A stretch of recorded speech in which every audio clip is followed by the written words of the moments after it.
Dulu kalian pernah menjadikan ini undang-undang inisiatif kalian. Kenapa sekarang berganti musim kalian tidak berada pada frekuensi yang sama gitu?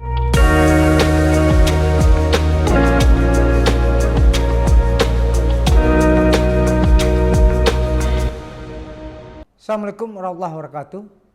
Selamat pagi kawan-kawan semua.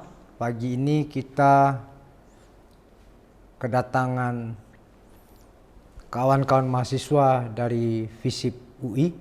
Ada Kinan, ada Gea, dan ada Devo. Tapi ini bukan deforestasi, Devo. Pagi ini kita mau ngobrol tentang rancangan undang-undang perlindungan pekerja rumah tangga. Seperti kata Jala PRT, cukup sarbet saja yang digantung, jangan nasib pekerja rumah tangga yang digantung. Ini kali kesekian kita ngobrol karena ini belum selesai-selesai juga.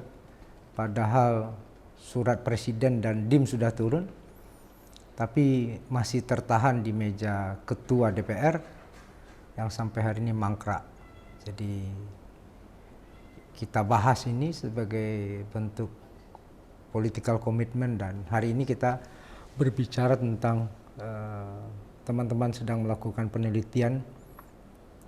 Saya secara pribadi memiliki komitmen untuk tetap memenuhi setiap kebutuhan riset yang dilakukan oleh teman-teman, baik tugas mata kuliah penelitian, baik paper, skripsi, tesis, dan lain-lain sebagainya. Karena sebuah kebijakan akan long term ketika dia memiliki basis penelitian yang kuat.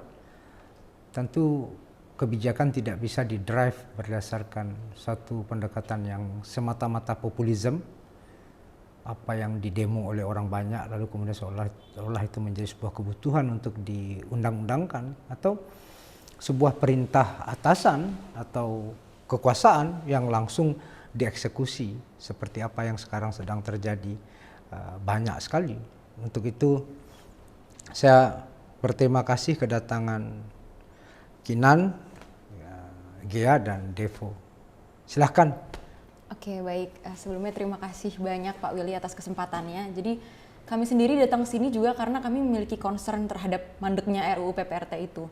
Ya, dalam penelitian politik kami khususnya kami ingin mencoba untuk meneliti bagaimana aksi kolektif dari Jala PRT sebagai gerakan sosial utama yang mengusung RUU PPRT ini tuh bisa berjalan. Dan yang kami fokuskan di sini adalah interaksi aksi kolektif yang dibentuk antara advantage group dan juga disadvantage group, yaitu para PRT selaku korban gitu. Dan pada advantage group ini salah satunya adalah Pak Willy dan anggota-anggota DPR lainnya yang terlibat dalam RUU PPRT ini dan bagaimana perkembangannya di badan legislasi juga.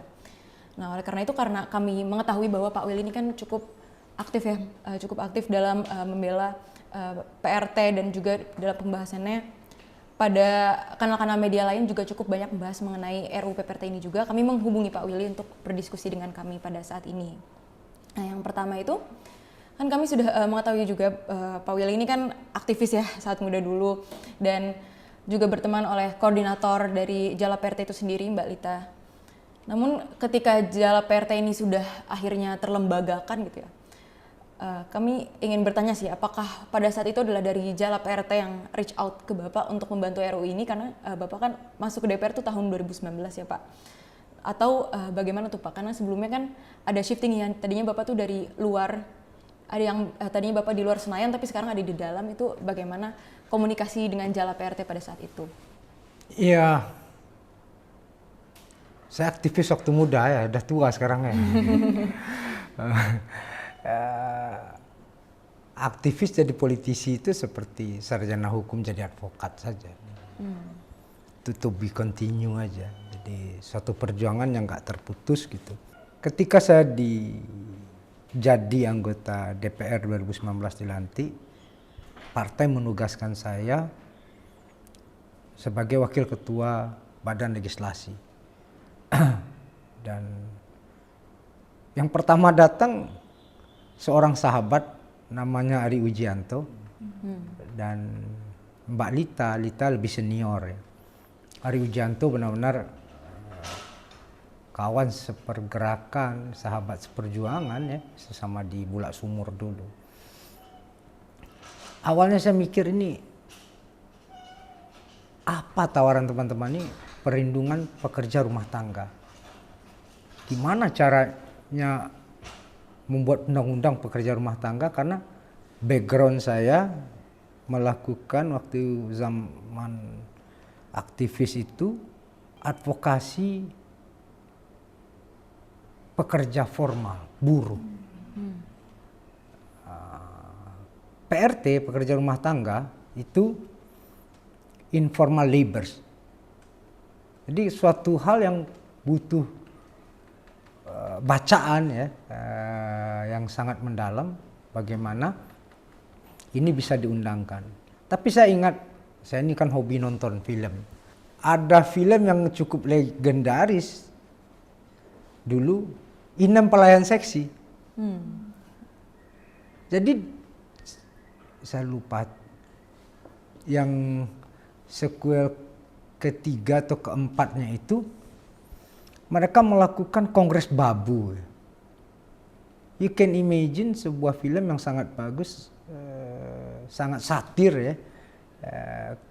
Ada banyak kritik-kritik sosial, dan di akhir film itu mereka membuat kongres babu. Itu hal yang sangat luar biasa. Akhirnya saya undang beberapa teman-teman untuk memberikan masukan dan memberikan saya banyak perspektif dan data. Kalau Jala PRT kan mereka yang meminta ini dimasukkan ke dalam prolegnas ya. Itu jadi hak inisiatif badan legislasi. Jadi waktu itu setiap pimpinan punya apa ya? Ya quote unquote boleh dibilang punya slot gitu. Saya mengusulkan ini sebagai hak inisiatif saya sebagai laku pimpinan badan legislasi. Saya ngobrol, salah satunya dosen sosiologi, dulu alumni FISIP UI juga, Robertus Robert, ada alumni FISIP UI juga, sejarah UI, ya, Amaruddin Arahab, ada beberapa teman-teman juga waktu itu, Aris Yujito dari sosiologi UI, UGM, dan kawan-kawan yang melakukan pendampingan buruh ya. Saya ajak ngobrol ini, bagaimana kita meletakkan undang-undang ini, karena the fundamental problem itu adalah di dalam undang-undang ketenagakerjaan kita, undang-undang 13 2003 itu rejimnya, undang-undang itu hanya mengakui pekerja itu adalah mereka yang bekerja, bergerak di sektor barang dan jasa. Itu problem pokok kita. Jadi pekerja rumah tangga ini nggak memiliki eksistensi, nggak diakui kehadirannya. Jadi undang-undang ini sebenarnya bridging, karena dia ada Permenaker, cuma tidak cukup kuat Permenaker ini. Nah, untuk itu ini diusulkan sebagai hak inisiatif balik.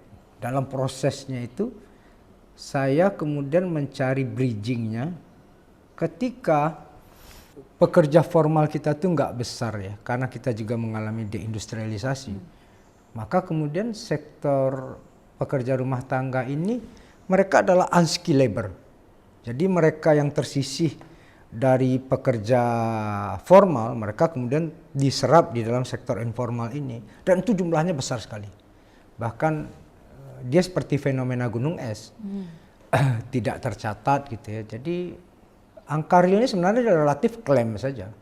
Nah, tapi kita memiliki handicap yang besar. Bukan di dalam undang-undang itu kan ada 3 layer sebagai sebuah basis menyusun undang. Alasan filosofis, alasan sosiologis, dan alasan yuridis. Not only the alasan handicap yuridis, tapi secara sosiologis yang paling penting adalah kita memiliki sebuah relasi sosiokultural di mana ada tradisi orang bawa orang gitu ya. Sanak bawa sanak, keluarga bawa keluarga. Misalnya kamu dari Klaten gitu. Datang ke Jakarta dan kamu berhasil lalu kemudian ngajak keluarga kamu kerja gitu ya. Itu tidak dihitung sebagai sebuah relasi pekerja rumah tangga. Dan ini kultur ini ada di hampir semua subetnis kita. Ada juga relasi kiai dan santri, ada relasi abdi dalam dengan ngarso dalam kalau di keraton. Tentu ini penuh sebuah pendekatan yang benar-benar tidak bisa gebrahuyah ya, tidak bisa kita lakukan generalisasi. Untuk itu saya menyusun ini dengan sebuah pendekatan yang benar-benar seperti mengambil rambut dalam tepung. Ini nggak bisa dengan perspektif hanya quote unquote orang bilang relasi ketenagakerjaan seperti perspektif ILO gitu ya. Nggak bisa. Karena kita punya karakter kita sendiri. Nah, nanti kita kulik-kulik dengan pendekatan yang seperti ini aja, paranoidnya luar biasa nih orang. Jadi alasan utama kita karena sosiokultural ini selain proses kalau orang bawa orang, sanak bawa sanak itu, keluarga bawa keluarga gitu. Ada juga relasi yang sifatnya feodalisme ya. Feodalisme ini ekspresi paling utamanya patriarki, paternalistik ya. Ini yang kemudian orang membuat ini undang-undang apa gitu. Nah, teman-teman sejatinya sebenarnya ini undang-undang bukan hanya melindungi pekerja rumah tangga. Kita ingin menjadikan ini tadi saya mengkombinasikan bagaimana pendekatan sosiokultural dengan pendekatan yang sifatnya lebih yuridis, apa yang lebih strict kita atur. Yang kedua adalah ini undang-undang yang coba melindungi si pekerja rumah tangga dan si pemberi kerja, serta juga apa peran dari negara. Jadi ada 3 actors yang harus diatur secara bersamaan. Pekerja rumah tangganya, apa hak dan kewajibannya, si pemberi kerja apa hak dan kewajibannya, apa yang harus dilindungi juga, serta negara, apa peran dan fungsi negara dalam konteks perlindungan pekerja rumah tangga ini. Karena ini memiliki multiple efek terhadap buruh migran kita. Kita banyak kasus di luar negeri yang dispute-nya itu tidak bisa diselesaikan karena kita tidak punya undang-undang pekerja rumah tangga, dan di undang-undang ketenagakerjaan mereka tidak diakui. Sering sekali itu buntu kata negara-negara tempat mereka bekerja, kalian aja dalam negeri kalian nggak ngakui mereka. Terjadi dispute ini berbeda dengan Filipina dan beberapa negara lain yang memiliki standpoint yang cukup clear. Jadi ini dampak dari undang-undang ini seperti bola salju gitu. Jadi ini undang-undang yang mengatur 3 actors tadi. Yang ketiga adalah ini undang-undang yang coba kalau di dalam relasi kerja formal labours yang industrial dan jasa itu mereka menuntut kepastian kerja, fixed relation, fixed gaji, fixed jam kerja, fix jenis pekerjaan. Nah, sebuah tipologi yang cukup unik di dalam pekerjaan rumah tangga itu adalah unskilled labor ini mereka sama-sama menolak, sama-sama bersepakat pada fleksibilitas. Kalau di dalam relasi hubungan kerja yang formal itu menolak fleksibilitas. Kalau ini justru fleksibilitas menjadi sebuah kekuatan bagi kedua belah pihak. Baik si pekerja rumah tangga ataupun si pemberi kerja. Dia bisa nyuci piring, dia bisa bersih-bersih rumah, dia bisa cuci mobil, ya, dia bisa bersihin taman, dia bisa jaga rumah, dia bisa ngasuh anak. Si pemberi kerja juga seperti itu. Dia multifungsi karena unskilled labour. Nah, ini yang dominance. Nah, ini yang kemudian menjadi banyak bahan dalam proses menyusun undang-undang ini. Ada banyak kompleksitas, dan kompleksitas yang terakhir adalah ada sebuah hegemoni kultural yang feodal, patriarki di kita, yang itu menganggap itu urusan rumah tangga orang. You can imagine. Ngapain kita ikut campur? Privat gitu. Jadi secara sosiologis kita tidak clear memisahkan di mana res publica dan mana res privata. Itu dalam kultur kita. Kalau kalian lihat di beberapa negara maju, Eropa, Jepang, Amerika, PRT itu mahal banget. Sahabat saya tuh yang jadi menteri LHK sekarang, lingkungan hidup dan kehutanan, itu Bu Siti, itu ketika kuliah di Belanda, gaji beasiswanya habis hanya untuk bayar PRT karena waktu itu dia bawa baby ke sana. Mahal banget, tapi itu skill laborers. Kenapa? Ya sama seperti para pengasuh orang tua yang sekarang banyak kita kirim ke Jepang, itu skill laborers.